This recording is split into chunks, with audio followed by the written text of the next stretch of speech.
బేసిక్‌గా ఇవాల్టి రోజున గోప్యత అనే పదానికి అర్థమైనది కాబట్టి జనాభా లెక్కల సేకరణ వాళ్ళ దగ్గర విషయంలో గోప్యత గురించి భయపడాల్సిందేమీ లేదు.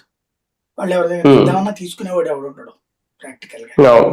హ్మ్. ఇంకోటి వాళ్ళ డిజిటలైజేషన్ ప్రాసెస్ ఆల్రెడీ ఇదివరకు డిజిటలైజేషన్ ఉండేది. ఇదివరకు ఏంటంటే మన దగ్గరకొచ్చి లెక్క రాసుకొని ఆ తర్వాత కంప్యూటర్‌లో ఫీడ్ చేసుకునేవాళ్ళు. ఏళ్ల తర్వాత.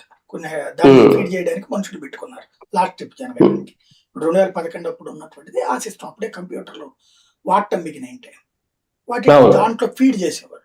ఇప్పుడు హ్మ్. డైరెక్ట్‌గా మేబీ చేస్తారనుకుంటా. లైక్ ఇప్పుడు ఇదివరకు హ్మ్. వాలంటీర్‌లు అంతకుముందు హ్మ్. జన్మభూమి కమిటీలు చేశారు కదా! అట్లాగే చేయొచ్చు. అవును.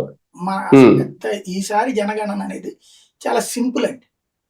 అవును. అది అందుకే చాలా కదా తక్కువ సులభం. రోజుల్లో గూడా అయిపోతుంది. ఆ! హ్మ్. మామూలుగా ఒకప్పుడు హ్మ్. జనగణన అంటే 2, 3 ఏళ్ళు పట్టేది.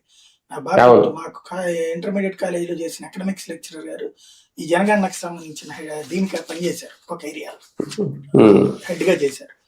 అప్పుడు హ్మ్. చూస్తే ఎన్ని రోజు లెక్కలు, ఎన్ని పూర్తయినయి, ఏంది టార్గెట్ హ్మ్. లెక్కలు చాలా ఉండేది తతంగం. అవన్నీ హ్మ్. ఫీడ్ చేయడం, ఎన్ని ఫీడ్ అయినయి, ఏమైంది? ఇదంతా పెద్ద చర్చ నడిచేది రోజు కూడా. అవును. ఇప్పుడు అసలు చాలా సులభంగా జరిగిపోతుంది జనాభా లెక్కలనేటటువంటిది. పెద్ద కష్టం అందుకే కదా 15 రోజుల్లో అయిపోద్దట ఒక రాష్ట్రం ఆంధ్రప్రదేశ్. అయిపోతుంది.